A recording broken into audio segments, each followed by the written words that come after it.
feed your head, engage your brain, and enter the mind's eye. Your one-stop shop for politics to paranormal and everything in between. I'm your humble host, DJ BJ Turnov, and this is The Mind's Eye on Z Talk Radio. Robert Kennedy once said that few will have the greatness to bend history itself. Each time a man stands up for an ideal, or acts to improve the lot of others, or strikes out against injustice, he sends forth a tiny ripple of hope. Although Bobby was addressing the people of Africa during this speech, it's hard not to imagine that he had his brother in mind while talking, who just a few years before that was assassinated. JFK was one of those few people who could turn the tide of history. He represented a new generation, the next generation of ideals. I mean, you know the story by now. JFK, the 35th President of the United States, he was shot down on November 22nd, 1963 by lone gunman Lee Harvey Oswald. Because of his premature death, historians often refer to him as the brilliant maybe. And then there's the also stupefying maybe. That maybe, just maybe, JFK wasn't murdered by just Lee Harvey Oswald alone. That Oswald was possibly part of a larger conspiracy. That maybe there was even more than one gunman there at the time. This idea isn't just supported by the findings from the House Select Committee on Assassinations, but is now expressed by much more than the majority of the American population. And this was the supposed year that a definitive yes or no was supposed to be stamped over that stupefying maybe. Conspiracists and skeptics rejoiced alike. They were salivating, foaming at the mouth, because in 1992, Congress passed a law that said all JFK assassination-related records were going to be released this year. The truth was going to come out. And that deadline came, and it went, and we got bupkis. I mean, we practically got nothing related to the JFK files of any significance. Because, lo and behold, like in every single law, there's always that little loophole. The loophole said that the president could stop the release of the most sensitive information. So Trump himself, of course, did that. I mean, this is Mr. President conspiracy. If Mr. President conspiracy won't release the files, I mean, we're never going to get it. I mean, supposedly we're going to get them in April, but if you believe that, I have a bridge to sell you. I mean, how can documents supposedly supporting the lone gunman theory still be withheld after 50 plus years? I mean, what sensitive information really can be left that is considered a national security risk? And to answer this question, we're going to have to look at things a little bit differently, and I mean that very literally. We are going to look through the Oswald window tonight. Our guest is Dave O'Brien. He's going to step up to the plate very shortly, and he's going to help us cut through the maze of information and misinformation surrounding the JFK assassination. As a reporter who covered the House Select Committee on Assassination hearings, Dave O'Brien was granted rare access to the empty and sealed Book Depository building where Lee Harvey Oswald allegedly shot President JFK. We're going to find out exactly what Dave saw from the very spot where Oswald stood. Featured in his book, Through the Oswald Window. Let's see what's on the other side after this commercial break. You're listening to The Mind's Eye on Z Talk Radio.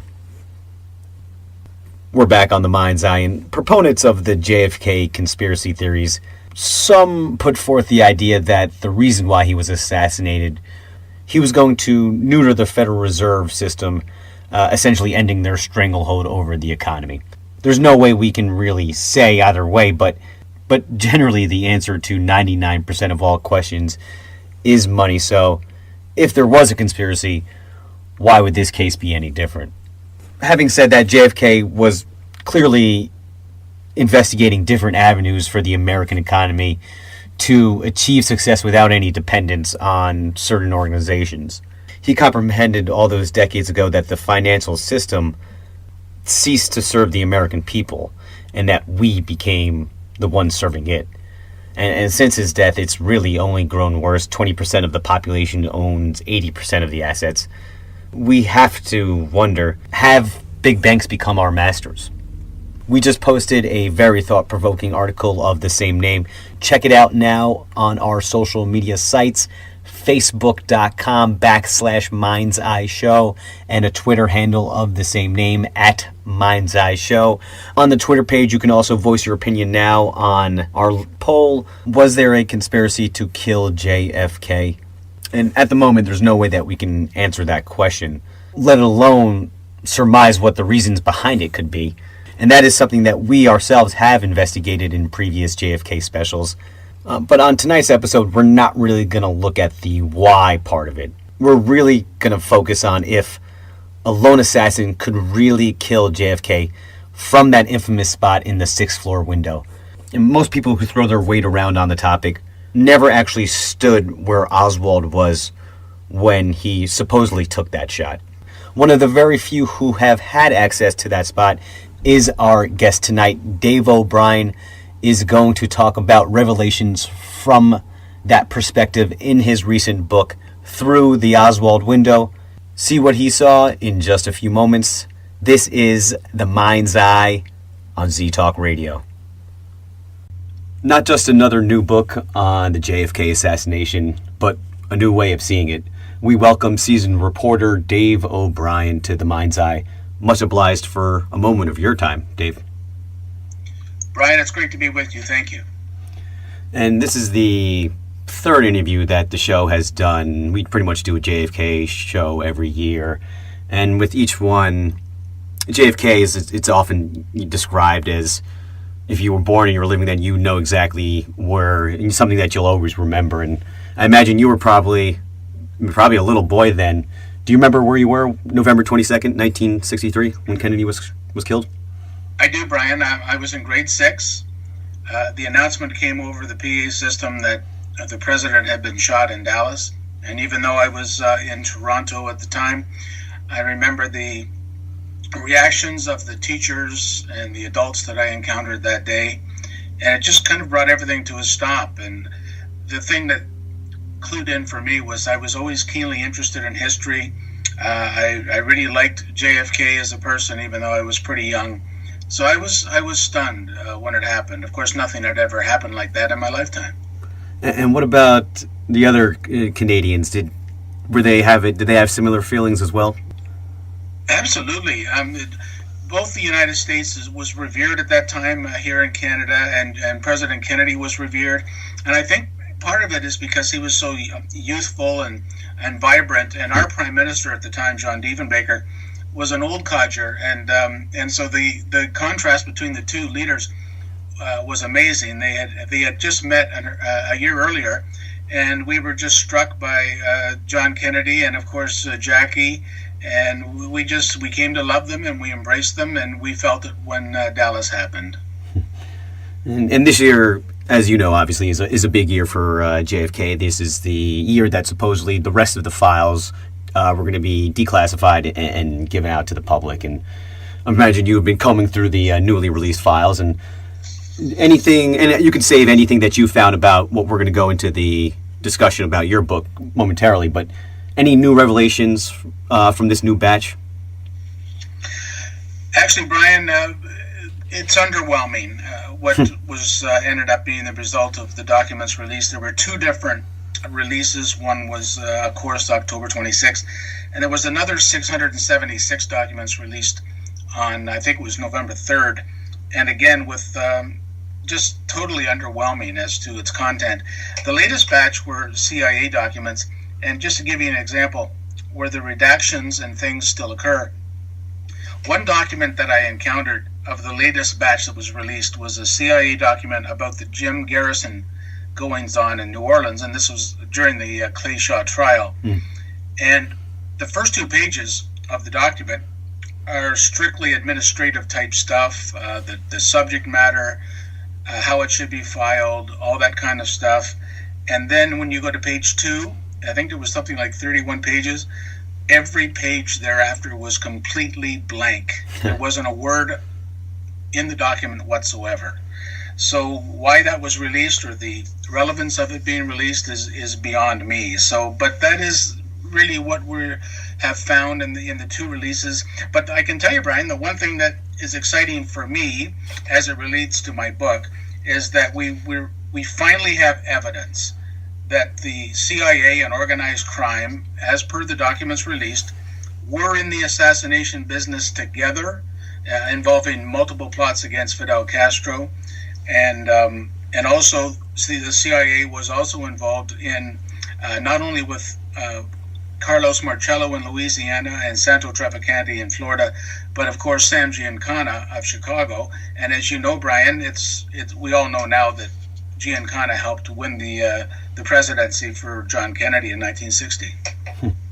And just kind of cutting through the BS, because most important is having hard evidence for it. But do you think that those are who are responsible? The mafia and the some type of connection is responsible for the JFK assassination? I do. To go right to the bottom line, I believe that alliance that I just mentioned, the CIA. Now, when I say CIA, Brian, I need to be cautious. Please. I mean rebel elements within the CIA, not a CIA-sanctioned plot, but rebel elements, and I'm namely referring to E. Howard Hunt and Frank Sturgis. They were involved in the anti-Castro Cuba movement. They were training anti-Castro rebels in Louisiana, leading up to the Bay of Pigs invasion of 1961, and they were doing it in concert with Santo Trafficante of Florida, who was a big gun runner back and forth, and also Trafficante was the main owner of casino operations in Havana. And when Castro came aboard and kicked out Batista, of course he nationalized the casinos, he imprisoned Trafficante, he kicked out Mayor Lansky, and the casino operations were gone.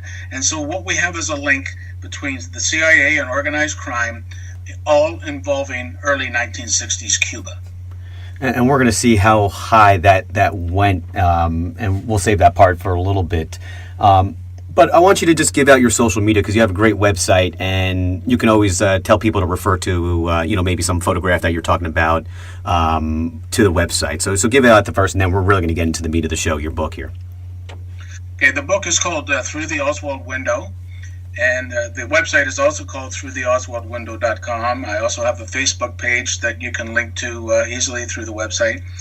And it's all about my not only 50 years of research going back to my days as a student, but I became one of the few people ever allowed, Brian, inside the Book Depository building when it was in fact locked and sealed from the public in 1979.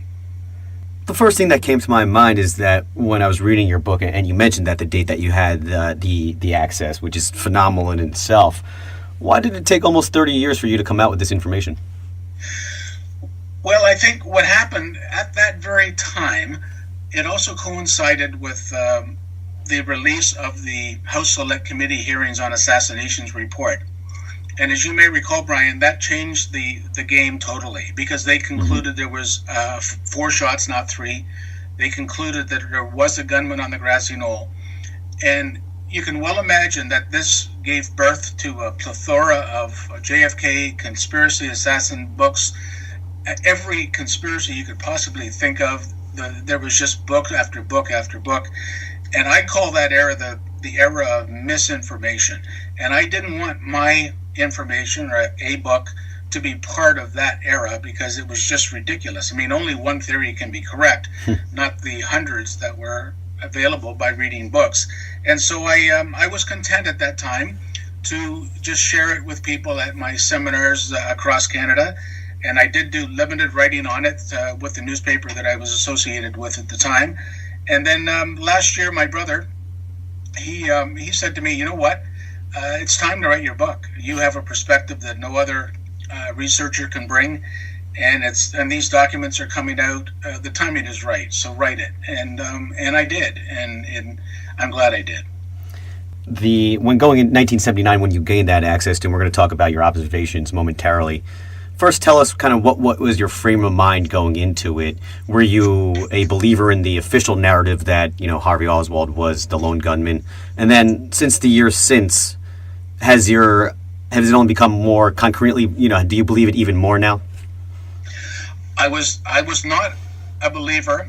That was very early on, and the reason was I had the opportunity, Brian, to read the entire 26 volumes of the Warren Report and the summary edition when I was 13 and 14. And even at that age, I could see discrepancies, omissions, mistakes, and it prompted me to write to some people, and I got some responses that were contrary to what the Warren Report said. We can discuss one later if you want. It was a letter I received from Dr. Malcolm Perry, who was the first doctor to see President Kennedy when he arrived at Parkland Hospital, and he's the doctor that made the famous incision that obliterated a wound in JFK's throat. But to get back to your question specifically, I was suspicious when I got to the window, and as I approached the window, it was troubling, just as I was even approaching the window because of the first observation I made. And then once I got to the window and looked around the building, which was completely empty, the floor was completely empty, the more observations I made, the more troubling it became, and the more convinced I was that Oswald Oswald not have been the assassin at that window named after him, but no more than 2 shots could have come from that window. How exactly did you obtain access to the Book Depository building? I wrote to the governor of the state of Texas, and he simply referred me to Dallas County, and so I wrote to Dallas County.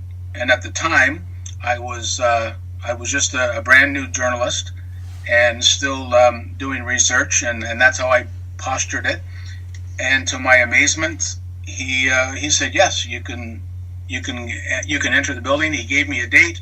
I was given a gentleman that would open the building for me. He met me there, and so I never questioned it because I didn't want to have them change their minds.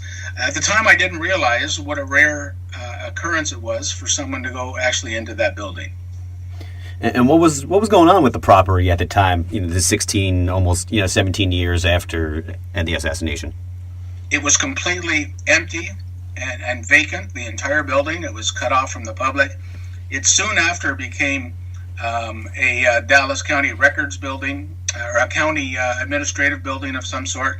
And then, of course, now we have the sixth floor. Sixth floor of the building is now the official museum of that event. You got to actually sit and stand where he was when he shot. Now, from that perspective, what observations did you see, Dave? Well, if I can start just before that, as I was approaching the window, I was with a host, and the thing that shocked me, the first shock I got, Brian, was to see how close to the floor the window was. And then when my host opened up the window pane as much as it could be opened, I was again shocked to realize that the distance from the windowsill to the floor was about 18 inches, and the window could only be opened a very short distance, less than 2 feet. And so what occurred to me as I was there was that there's not a chance that an assassin, whoever it was, could have stood there and braced himself in any way comfortably by standing and shoot down into Dealey Plaza. Instead, the assassin would have to either crouch or kneel, which is the picture that I show on the book and inside, of me having to kneel and crouch in order simply to point out the window and a downward trajectory. And so that was shock number one.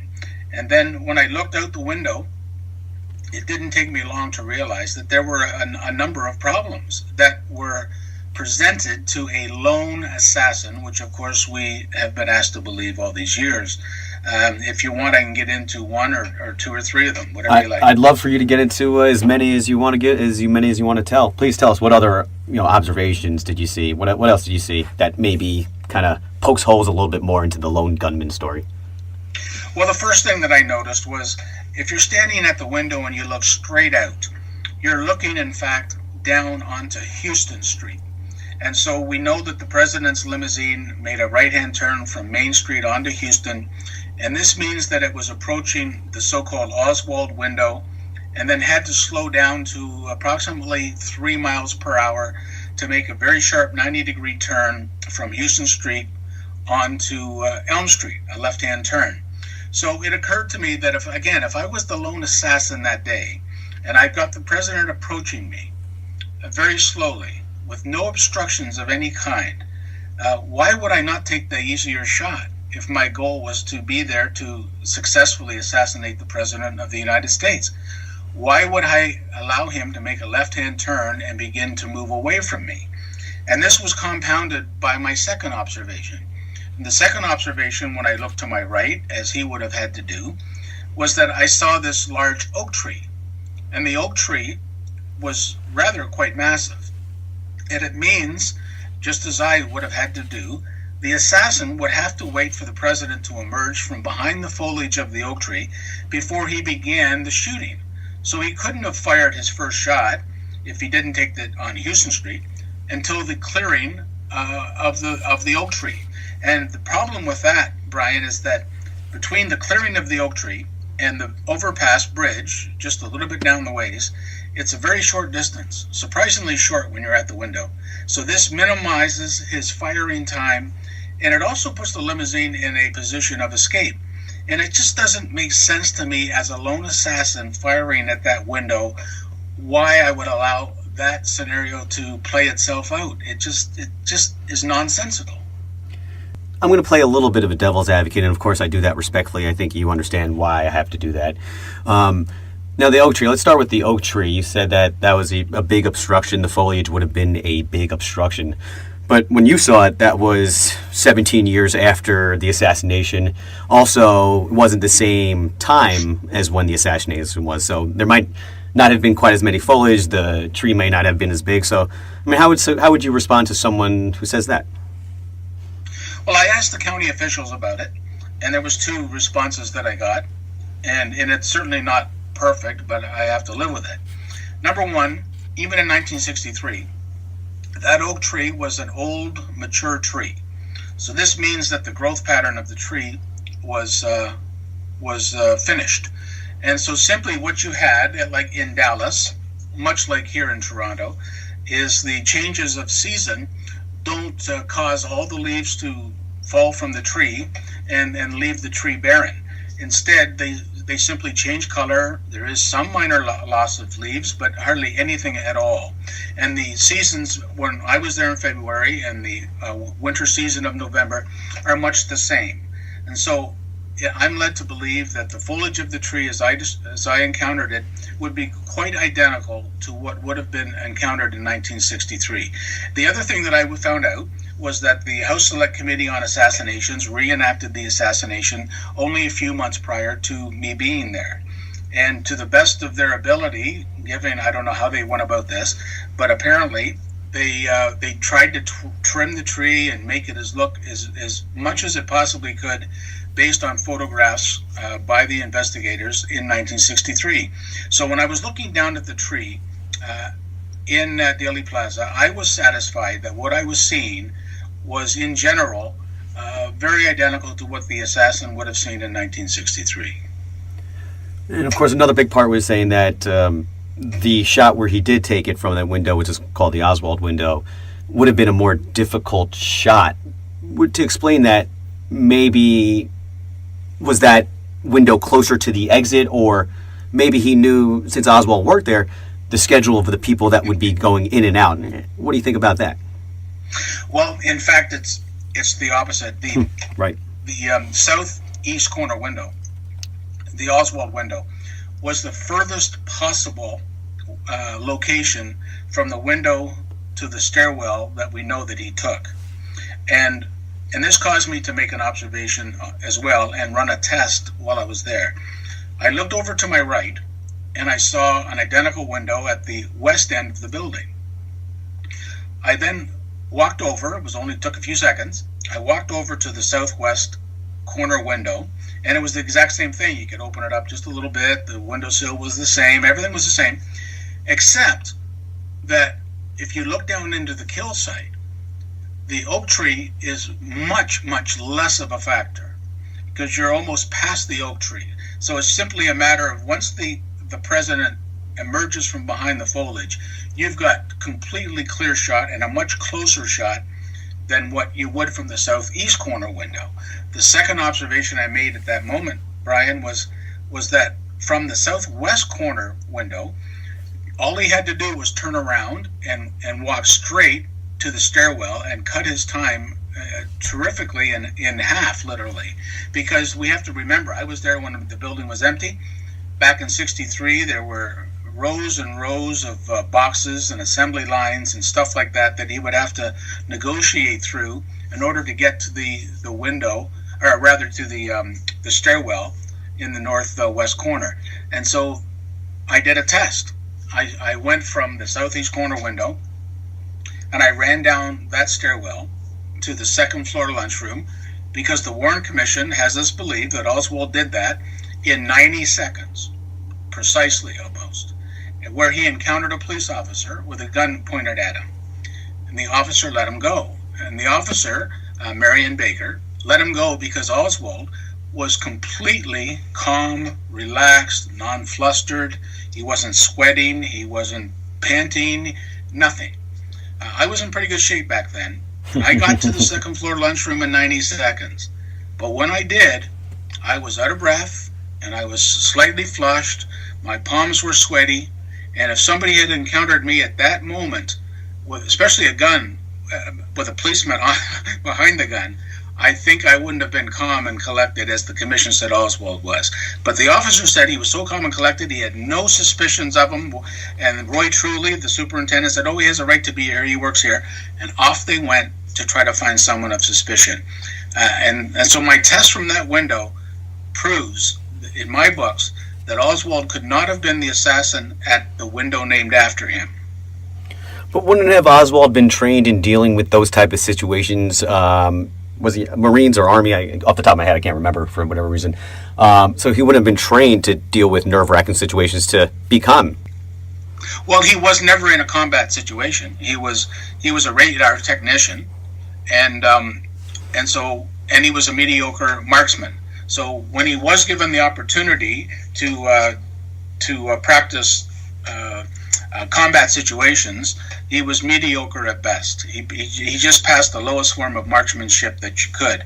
And then keep in mind as well, Brian, just before that, the commission is proud to point out that about 3 or 4 months before that, Oswald took a shot at General Walker in Dallas, and with the same rifle, but he missed him.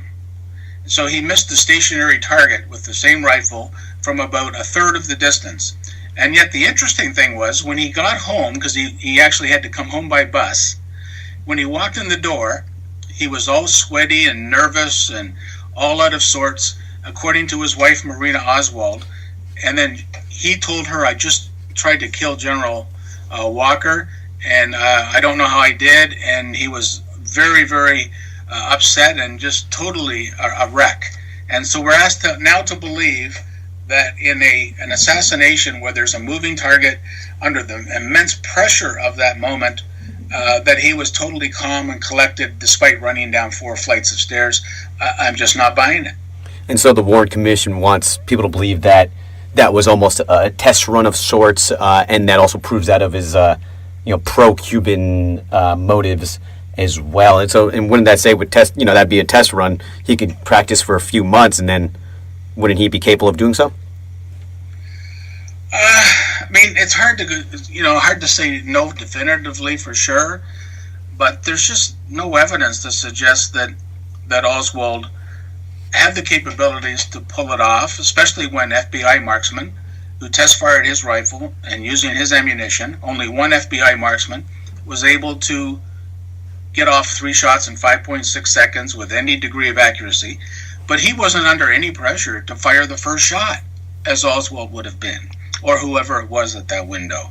And so it becomes clear to me that it's very problematic for a single assassin of any degree of professionalism to have fired 3 shots, especially Oswald. And I believe only 2 shots came from the window, not 3. I don't know if you remember this from a few years ago, but there was a video that made the rounds that was supposedly that shows Oswald's rifle moving in that window about 7 seconds or so before the first shot came out. Do you remember that? And I was just wondering what your thoughts on that, and maybe how that kind of incorporates into your supposition. Well, I have seen it, and I mean, first of all, there's no definitive way of saying that is Lee Harvey Oswald's rifle, and the person handling the rifle is Lee Harvey Oswald. Although it would appear that there was a rifle in that window, and I agree that 2 shots did come from the southeast corner window that we now call the Oswald window. But I just don't think Oswald was the person that was at that window. I think his job, because he worked in the building, was to simply set up the sniper's nest for an assassin, which he did, and what he didn't know was that his rifle was going to be planted there, and the evidence was going to show that because Oswald worked there, that he was the one that assassinated President Kennedy on November 22nd, 1963. I think that when he was in the second floor lunchroom and realized that there was such a concentration of police activity at that moment, I think he may have realized that he had been betrayed, and that's when he left the building quickly. And I do believe he went home, got a gun. I do believe he shot Officer Tippit. I believe Oswald was involved in the assassination, just not the lone assassin that day. So you believe that he was part of the larger conspiracy, obviously? Yes, I do. Because he was linked to the CIA and organized crime through a fellow named David Ferry. David Ferry he was an airline pilot, and a private airline pilot, and he worked for Carlos Marcello, the crime boss of Louisiana, during his deportation trial. And as you may recall, Marcello was deported to Guatemala, but mysteriously, 3 or 4 months later, he came back to the United States illegally, and a lot of people believe that it was David Ferry that flew him back in. Well, we have pictures going back to 1955 of David Ferry and Oswald at a Civil Air Patrol boot camp, and later on, of course, we now know that Ferry was one of the major trainers of the anti-Castro Cubans for the Bay of Pigs invasion of 1961. So we have a clear connection between Oswald and David Ferry and other nefarious figures such as Guy Bannister in New Orleans, and which all connect to Carlos Marcello, who then connects to Santo Trafficante and Sam Giancana. And of course, the organized crime was not only funding all the training that was going on. The training was being carried out by E. Howard Hunt and Frank Sturgis, who were rebel elements of the CIA, of course. And so we've got this connection now, 3-way connection, Oswald, CIA, organized crime. It's irrefutable now. 1979, when you saw what would have been the view, that you knew right away that there's no way that this could have been obviously a lone gunman. Now you sound very confident that you obviously know who it is. How long did it take for you to become convinced or even aware of who were the real culprits as you named before? Well, I think the breakthrough was the House Select Committee on Assassinations. I have to give them the credit.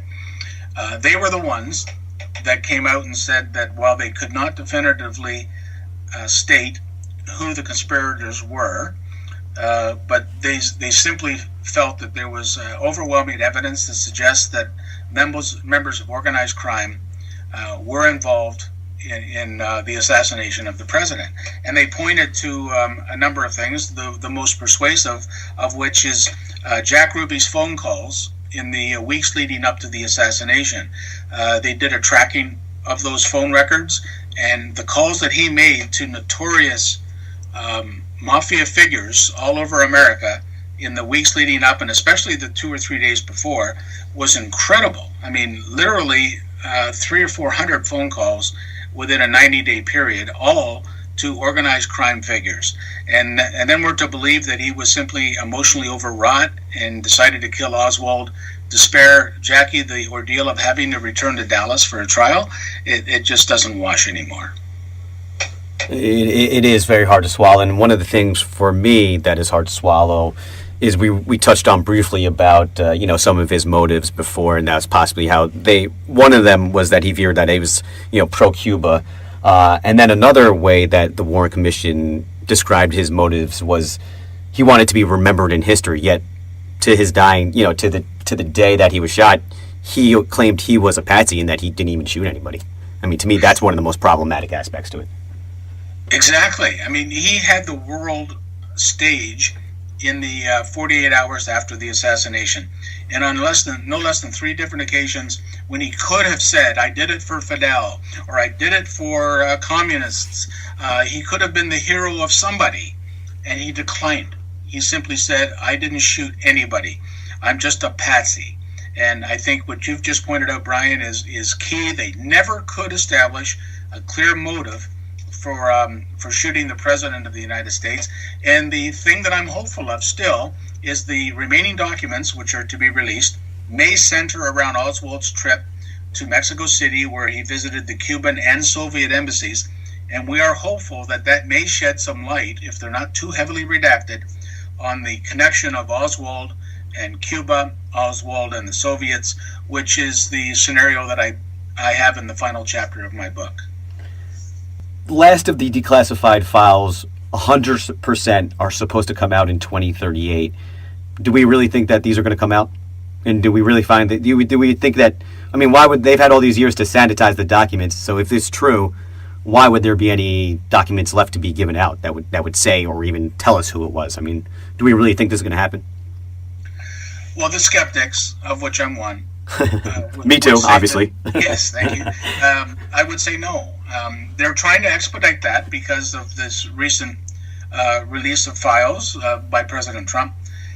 And we're now told that a final batch will be released in April of next year, 2018. So the 2038 time period is now supposed to be no longer in play. Everything is supposed to be released by April of next year. I'm with you, Brian. I'm totally skeptical. I think that any relevant documents that would really show any embarrassment to the intelligence agencies have completely been destroyed, and even if everything was to be released, there would be nothing there. As far as I know, they had paper shredders a long, long time ago, and I think that's what's become of them. And you have been privy to some and had access to some information and evidence that no one else has had, and we haven't even got on to that other part. When we come back, we're going to talk to Dave O'Brien again about his book Through the Oswald Window, and we're going to talk about some of the photographic evidence that he saw that no one was ever intended to see. This is The Mind's Eye. We're back with Dave O'Brien talking about his book Through the Oswald Window. And if your supposition is correct that when seeing through that same window that there's no way that that shot could have been done, if that's true, then there's no way that he could have been the lone gunman. So that begs to differ. Was there a second shooter? What I saw from the window, Brian, was that there had to have been 3 gunmen, not 2. One. Well, actually, let me correct myself. It wasn't until a second return to Dealey Plaza in 1983 that I realized that there was more than 2 gunmen. But by standing at the window, it became clear to me from the Oswald window that the reason he let the limousine make the left-hand turn onto Elm Street was because the limousine had to have entered the trap for what I call a crossfire from 2 different assassins at the time, which I believed, one being from the Oswald window and 2 being the grassy knoll, which I believe is where the kill shot came, striking the president in the right side of the head above his ear, exiting the rear of his skull, and killing him. When I went back to Dallas in 1983, this was after some files had been released, and a particular photograph was included. It was a photo from in front of the limousine by James Olkins, an AP photographer, and this showed President Kennedy at the precise moment that the first shot was fired, striking the president in the upper back, where all the evidence places it. And for those of you who can visualize it, his hands are at his throat. He's reacting. It's as if the wind has been knocked out of him. His hands are at his throat. He looks like he's having trouble breathing. And for that moment is captured on film. But what's interesting is that the photo, that Alkins photo that the Warren Commission released, was heavily edited, and it was all cropped in nice and tight, so all you could see was the limousine and the occupants inside, Governor Connolly, President Kennedy. So the building in the background, the oak tree, for instance, was removed. The left side, the highway sign where the infamous umbrella man was removed. The right side of the limousine where the police officer, Officer Bobby Hargis, was removed. And the very front of the car was removed. But when I saw the entire photograph, the thing that was amazing was that I could see precisely where the limousine was on the road when the first shot occurred, which was different than what we were led to believe. For instance, I could see the left front tire of the president's limousine touching a white road marker on the road. And right across from that is where the umbrella man stood, to the right side of the green highway sign. So now when I went back in 1983, I could position myself where the umbrella man was, look almost straight out, but just slightly to the right, and I could see that white road marker. So now I knew exactly where the president was when the first shot was fired. Here's the problem, Brian. When I went out to that white road marker and stood there and looked back and looked up, I could not see the Oswald window. And that was a problem. And that was November of 1983. And I could not see the window, which means that the assassin at that window could not have seen the president, given the known location of the president at the time the first shot was sounded. And that tells me that the first shot had to have come from another location behind the president and slightly above, which I believe is the Daltex Records building, the second floor. And that's the only location that makes sense for the president to be hit in the upper back by the first shot. And I believe that's the scenario. And that first shot did not come from the Oswald window because of that photograph. And what about the grassy knoll? Well, the grassy knoll doesn't come into play on that picture, but what makes the grassy knoll interesting, when you look at again, that same picture shows us Officer Bobby Hargis. And I need you to, I guess, picture this. But Bobby Hargis is riding along the left rear bumper of the president's car over Jackie's left shoulder. And as you recall, with the famous photograph, also taken by James Alkins, was the picture of Mrs. Kennedy jumping onto the rear of the trunk of the car and being pushed back into the seat by Secret Service agent Clint Hill. What's really interesting there is that Mrs. Kennedy jumped onto the rear of the trunk to retrieve a piece of her husband's skull. Now, this tells us that the direction of the skull shattering and the showering of the skull after impact tells us that the shot had to have come from the right front of the car, and which is the grassy knoll. And Officer Bobby Hargis, by the way, is testimony to that very same thing. He was cut out of the picture because they didn't want us to know that he existed. And he told the Warren Commission, and his testimony was buried, that as he was riding along the left rear bumper of the car behind Mrs. Kennedy, that he was hit so strong by a spray of the president's blood and brain tissue that he nearly lost balance on his motorcycle. And that the direction of the flow hitting him told him also that the shot that caused that came from the right front of the car. So he can be seen in later photographs dismounting from his bike, looking to his right, and he races to the grassy knoll. He runs up the embankment and reports that he saw nothing. But here we have two, what I call there was nothing plotted or schemed or anything. They were instinctive reactions by both Mrs. Kennedy and Officer Hargis, which demonstrates that the kill shot had to have come from the right front of the car. And again, until the Alkins photo was released, we didn't really know that Bobby Hargis was such a critical figure to figuring out the trajectory of the shots. And that's how I came to realize that there were actually 3 assassins that day, not just 2. Did Officer Hargis ever comment on the Zapruder film? No, he went quite stealth. He was quite happy that the Warren Commission didn't make a big deal of him. He His testimony, which you can now get online, is very clear. He spells it out. He feels that he heard shots come from the right front, or at least one shot come from the right front of the car. He has stuck with that. There have been some reporters that have interviewed him over the years. He is not swayed from that position whatsoever. And but again, he is representative of some of the evidence the Warren Commission suppressed and tried to get rid of. Any evidence that would suggest that a shot came from a position other than the Book Depository window. Why do you believe that the commission was not interested in finding a second gunman? Do you think that people on the commission were possibly part of the larger conspiracy that you believe happened? I'd like to think not. I like to think that they tried to get to the truth, but they were hampered, severely hampered. First of all, the FBI was their chief investigative arm, and so they had to rely 99% on the information that the FBI provided them. And we now know that was very much bogus information. The FBI was more interested in covering up their own failings to keep tabs on Oswald prior to the assassination. For instance, the FBI was surveilling Oswald prior to the assassination, and yet even though they knew that the president's limousine would pass by the building in which Oswald worked, nothing was ever done to surveil him. It just doesn't make sense. And so they dropped the ball.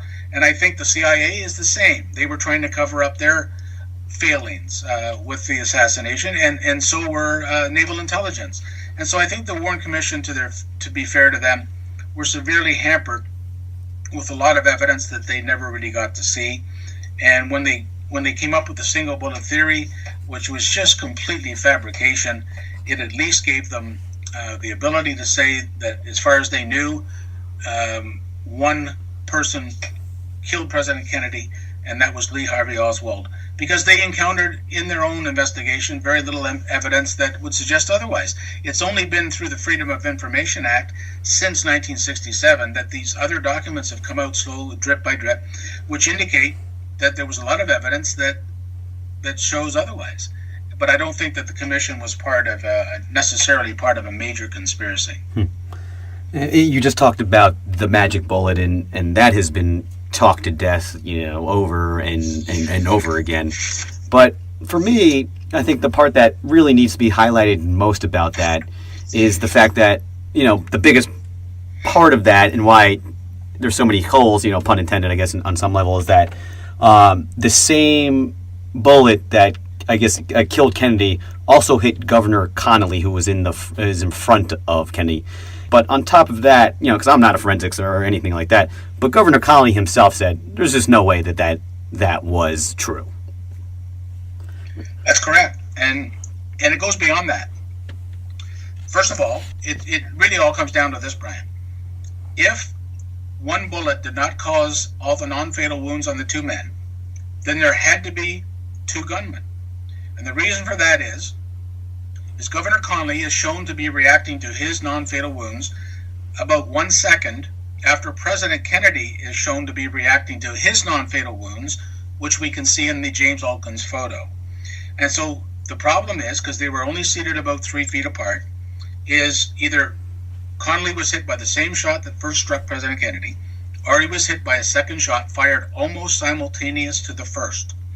And so the commission decided that both men were hit by the same bullet, and then by the way, they did nothing to establish that of a scientific nature. To give you an example, there were fragments taken from Governor Connolly's wrist and chest. It's called Commission Exhibit 573.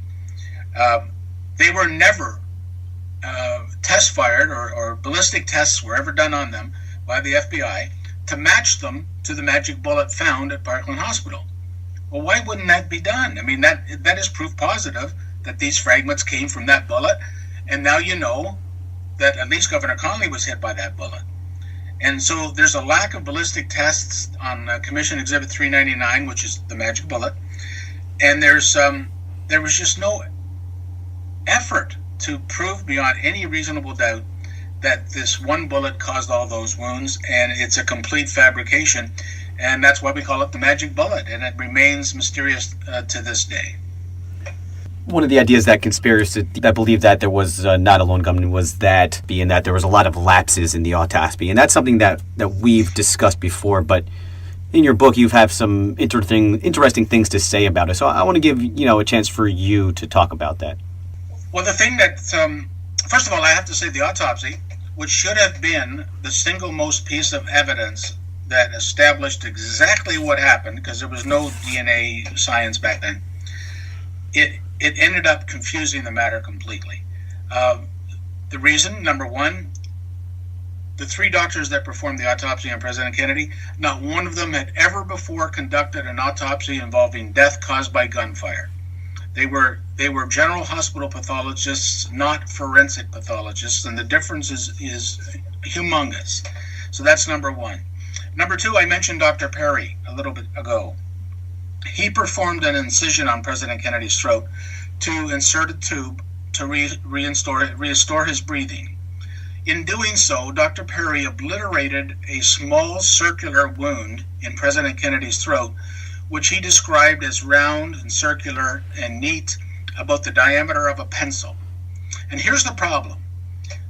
So now when the body had reached the Bethesda Naval Center, the surgeons there could see a big gash in the president's throat, not that small circular wound.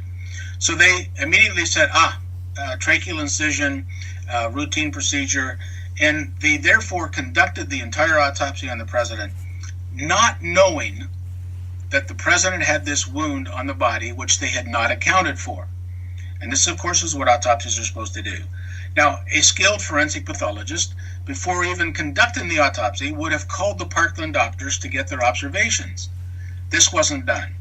It was only the next day when Dr. Humes from the Bethesda team called Dr. Perry at Parkland did he become alerted to this small wound in the president's throat. This means that the autopsy had just been done and not accounted for all the wounds on the president.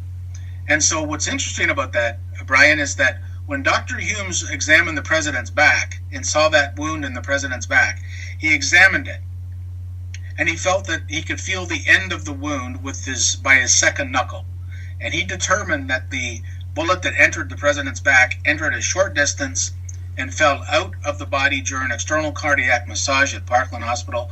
And this was the bullet, called the magic bullet today, which was found at Parkland Hospital.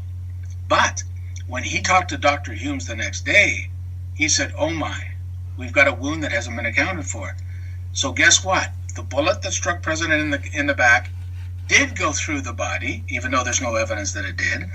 And that allowed the commission to say, thank you very much. Now we can say that bullet went on to hit Governor Conley. Voila, magic bullet theory, single bullet, both men struck by one shot. And that's the rule. Can you imagine that if Oswald had lived to stand trial, what skilled defense attorneys could have done to that kind of information, to the medical experts at a trial? And it's just ridiculous.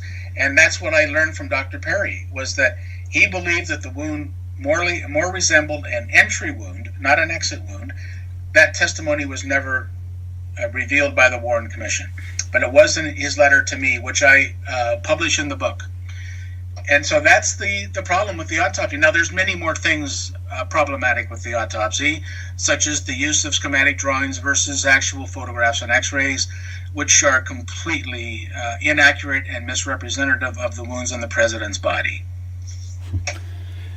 Yeah, your correspondences with the doctor was one of the more eye-opening parts of the book for me. When I saw that the person who performed the autopsy writing some of the things that he wrote to you, it was pretty shocking, to say the least. When you first got some of the letters that you got, were you just in a state of shock yourself? I was stunned because they were. That was 1968, by the way, and then we maintained a bit of a writing relationship until 1972. So there's a total of 4 letters, and I have since donated them to the 6th Floor Museum in Dallas. But it was stunning because he was telling me stuff that is complete contrary to what the Warren Commission said was all the medical evidence. And so I decided that it was just part of this becoming my official hobby. And actually, it was responsible for me becoming a journalist, because it was just that eye-opening when I got the letters. And I'll always be forever grateful to Dr. Perry, because he went stealth very soon after. He talked to virtually no one. You can't find an interview on the internet that he gave. And so these letters become very important based on their content. I want to get your angle on some of the more enduring mysteries. Obviously, the biggest enduring mystery is who killed him. You mentioned that before, and I want to circle back to that toward the end. But there are, so many other enduring mysteries about that day and the assassination. And, one of them which you mentioned before was the Umbrella Man. And you had a few things to say about that in the book. So for maybe the person who's not so familiar with it, talk about the Umbrella Man, and then maybe some, what you think and your notion of what he was. Well, first of all, the Umbrella Man went unknown until the House Select Committee on Assassinations. And then they said that they uncovered who he was and that he appeared before them. And his story was that he went to Dealey Plaza. He had an umbrella, and it was a beautiful sunny day. And it was the only umbrella that was unfurled that day in Dealey Plaza. And the reason he gave for that was just completely bizarre. He said that he went there to protest not John Kennedy, but John Kennedy's father, Joe.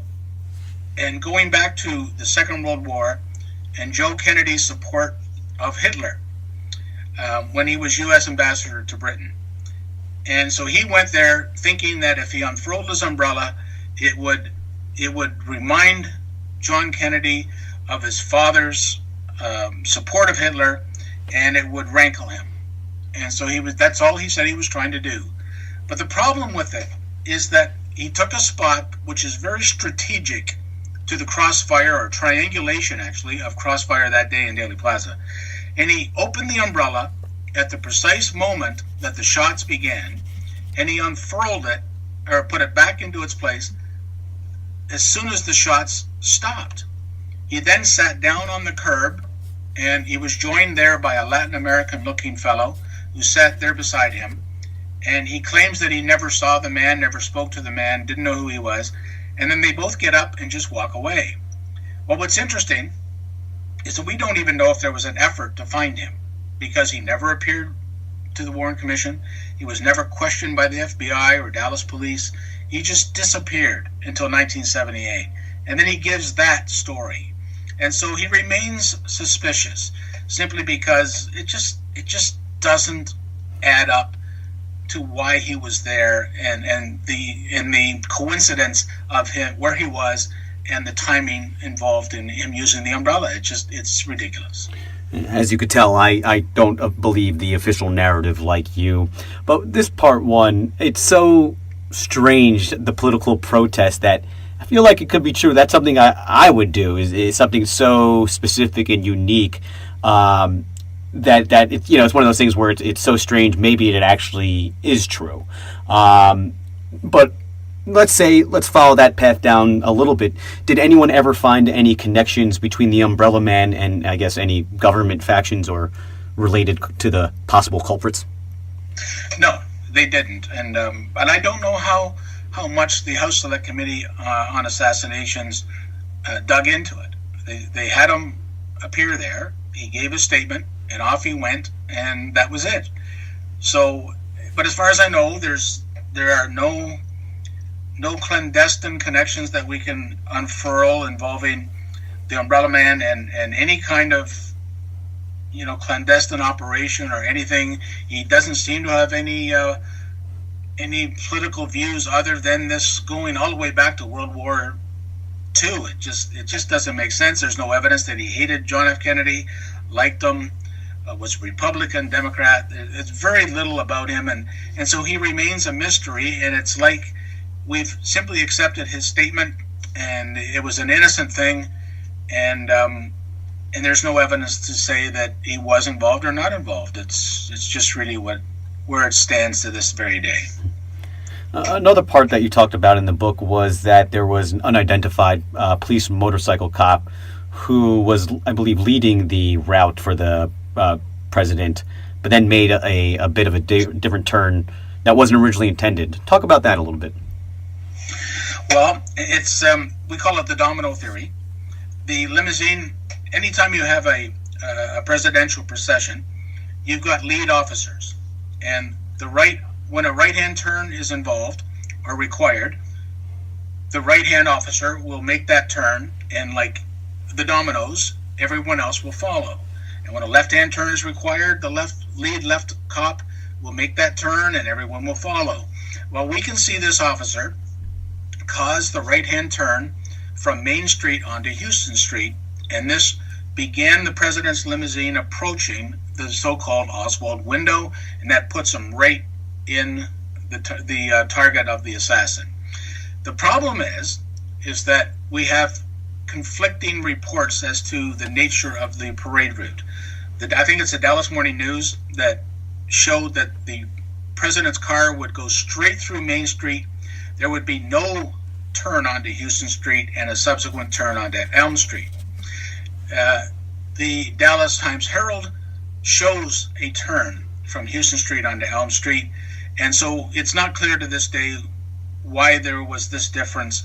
But we do know that this cop caused the right-hand turn, and now the key, Brian, is that once that turn was made, the limousine and the procession had no choice but to make the left-hand turn onto Elm Street in order to get onto Stemmons Freeway.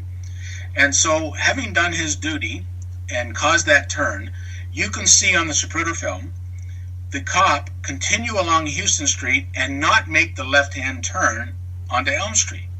He simply disappears and has never been found or identified to this day. It's like he's done his job. Nobody knows why he did what he did or why he left. It's just one of the mysteries that you speak of about the Kennedy assassination. And now we know, of course, that once the president's car was on Houston Street, it had to turn on Elm, and now the president was in the trap for the triangulation of Crossfire. The cop, we don't know who he is to this very day.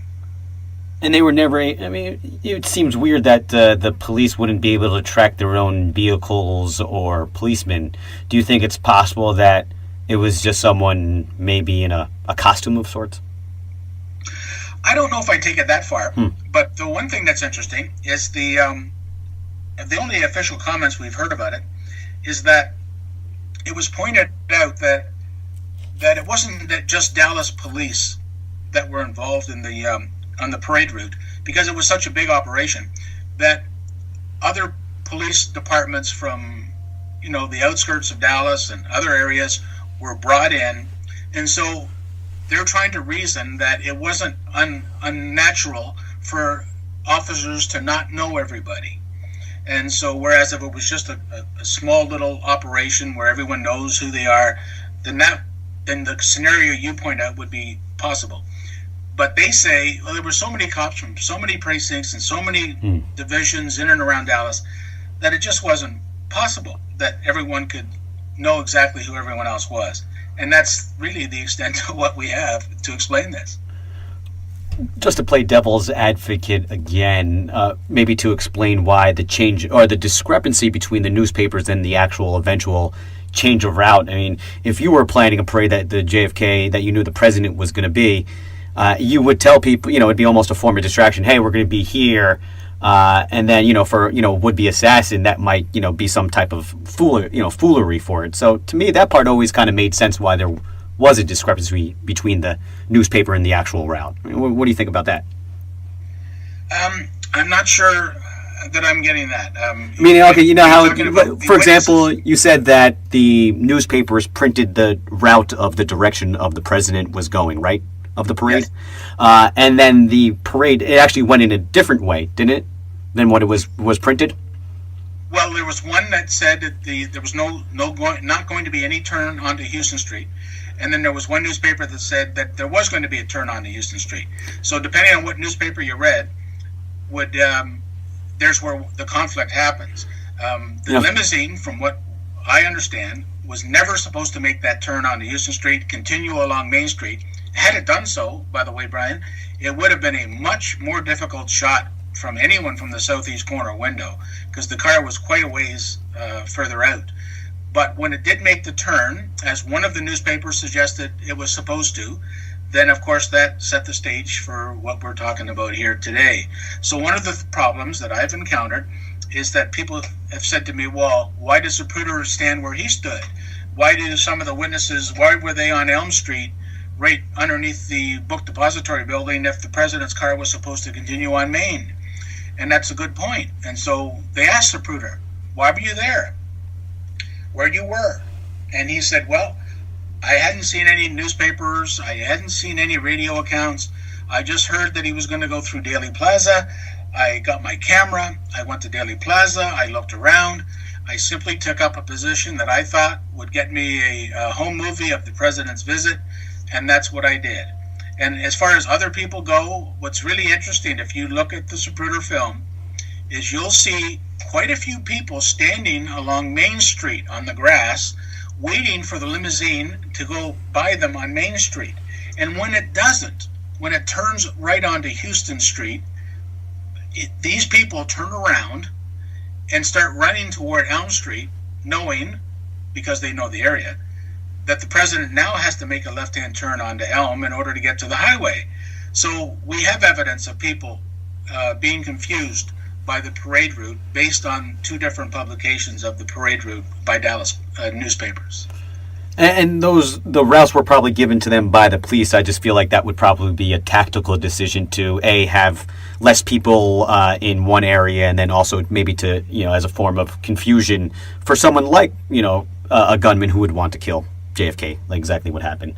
That's just what I was trying to say before. Like that might have been just a tactical decision by the police to do so. That could have been very strategic. You could be very well right. There's so many other enduring mysteries, but one of the biggest ones that you also touched on was that there are some suspicious and some strange deaths that surround the JFK assassination and people who were witnesses. I mean, but let's start there. Actually, I mean, there were supposed witnesses of some suspicious death of witnesses. What did you find there in your research? Well, first of all, the credit here goes to a Texan by the name of Penn Jones Jr. He's one of my mentors. He was the one that started to organize this list. And what he found was, and I'm going way back, but he found that by 1966, 18 witnesses at that time, which has now been well over 100, but 18 witnesses at that time had died, all associated in some way with the Kennedy assassination, some from what appeared to be natural causes, some by mysterious accidents, some by even murder that were unsolved. And so he employed an actuary in the UK to calculate the odds of 18 people dying under any circumstances in the 3 years following the death of the president, all of them whom linked to the JFK assassination. And it came back as 100,000 trillion to 1, which means you have more of a chance of winning the New York big lottery than you do having all these witnesses die. And of course, it's since expanded over the years. And one of the names, if you want me to get into it, I can, but because it's back in the news, is Dorothy Kilgallen and her mysterious death. Go into that a little more. Well, Dorothy Kilgallen, some of your audience of age will know her as a regular panelist on the TV game show What's My Line.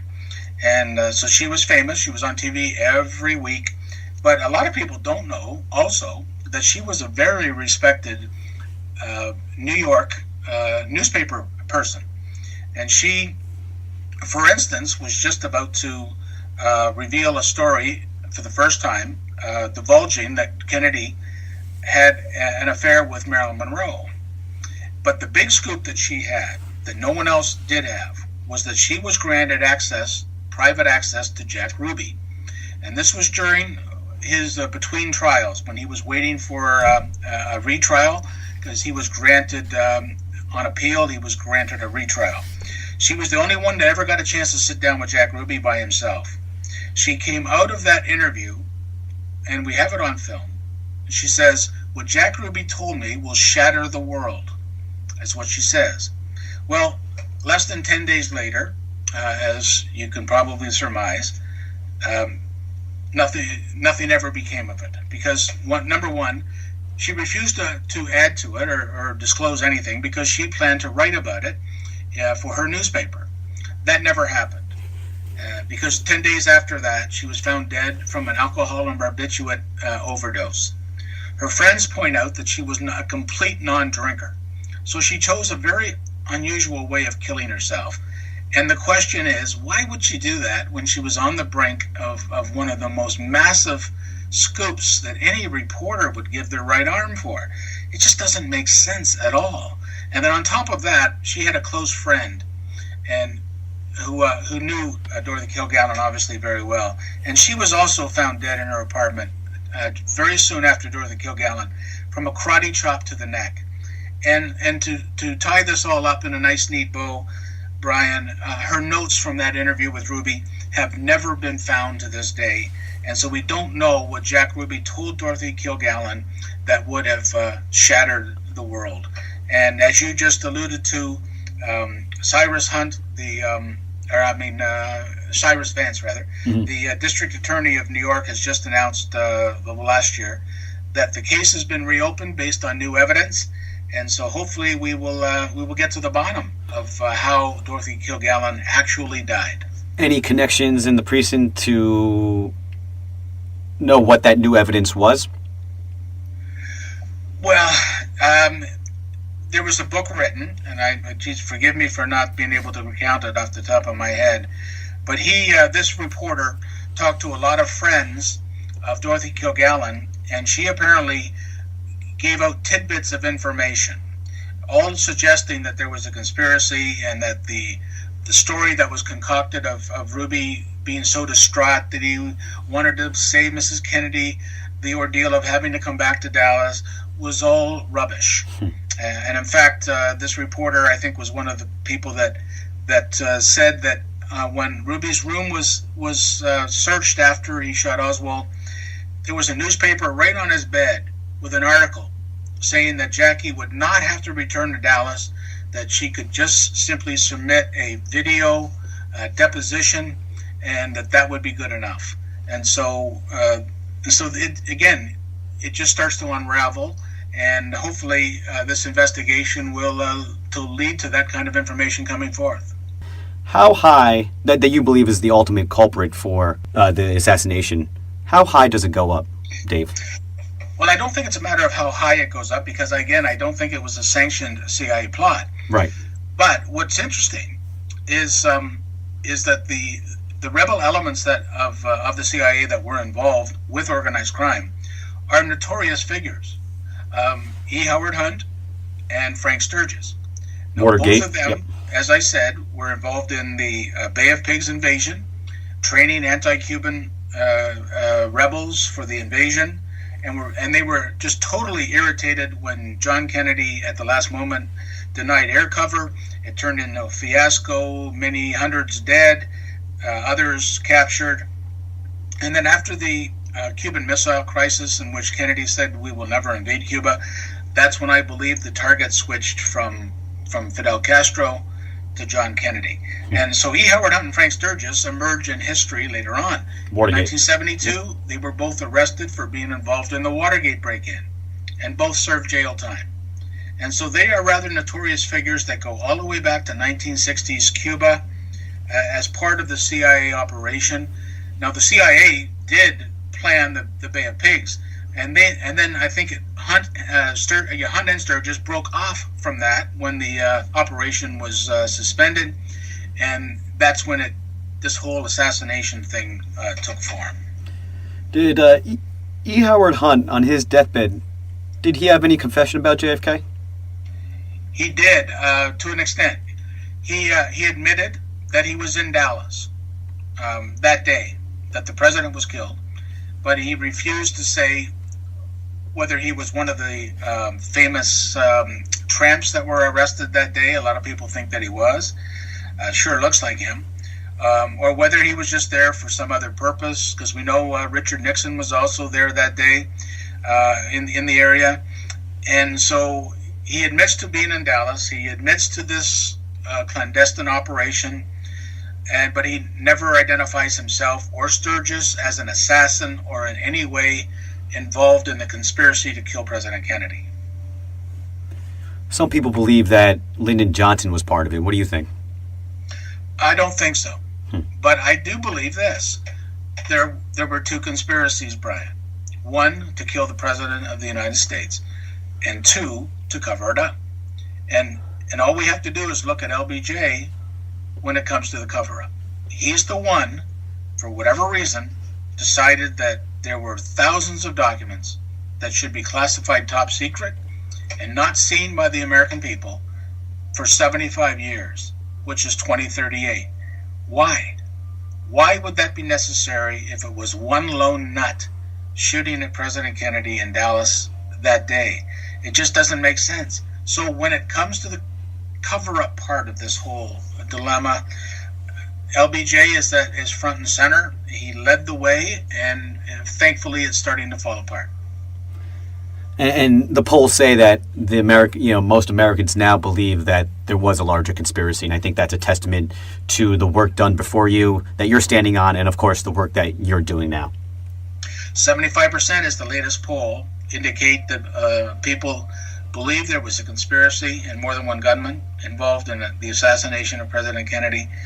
And I think, we owe a lot to, of course, the House Select Committee report, which changed the official historical record by saying there was 4 shots and 2 gunmen. But again, people like Mark Lane, Penn Jones Jr., Dr. Cyril Weck, and all those people, Robert Groden, all these people before me have added pieces here and there. Hopefully I've added my little 2 cents worth, and that one day it will all add up to a clear story as to what happened almost 54 years ago. Well, I'm gonna add your name to the list myself here, Dave. Before I let you go, tell the best place for people to pick up the book. Well, the best place to go for the book is my website, which is through the oswaldwindow.com, and you'll find that you can purchase the book through any bookstore literally in the world. All the options are available to you on the website. It's just whatever you're comfortable in doing. You can just then click on to the merchant that you want to deal with. This has been a very eye-opening interview, Dave, and I hope that you continue your work. Is there anything in the future that we can expect from you? Well, I'm going to go back to doing seminars, and so but I've got my finger on the pulse. I'm curious, of course, as everyone is, to see what these 300 documents that remain will reveal, if anything. And of course, I have to say I'm biased. I'm hoping that the documents back my book up, and I believe it will, because of I think the last release of documents, show that the scenario I present is very feasible. And so that's where, if it is, you'll be hearing from me. And I thank you so much for this eye-opening interview. I really appreciate your time, Dave. Thank you, Brian. I appreciate being with you. The Mind's Eye wrap-up when we come back. We're back for the Mind's Eye wrap-up, and in a horribly ironic twist of fate, JFK supposedly once said to forgive your enemies, but never forget their names. And for the American population, which is most of the American population, who do believe that there's no way Lee Harvey Oswald was a lone gunman, we can't do either. We can't forgive our enemies. We don't even know their names. JFK was the eye-opener. Watergate was the confirmation. Snowden was the cherry on top. They are out to get us, people. The fix is in. And I do hope to give you listeners one more fix before the Mind's Eye goes cold for our winter break. Hoping to commemorate a music event, but no guarantees. Check for updates on the schedule. Go to our website, themindseyemedia.com. Again, themindseyemedia.com. I hope everybody has a very wonderful and safe Thanksgiving. And I just want to use this time right now to say thank you to all the Mind's Eye subscribers and listeners. Seeing the stats double every single year has been very humbling. And I'm hoping to have many more years to thank you by giving you many more episodes. So thank you from the bottom of my heart. Have a great Thanksgiving. This is DJ BJ Turnov signing off for the Mind's Eye on Z Talk Radio.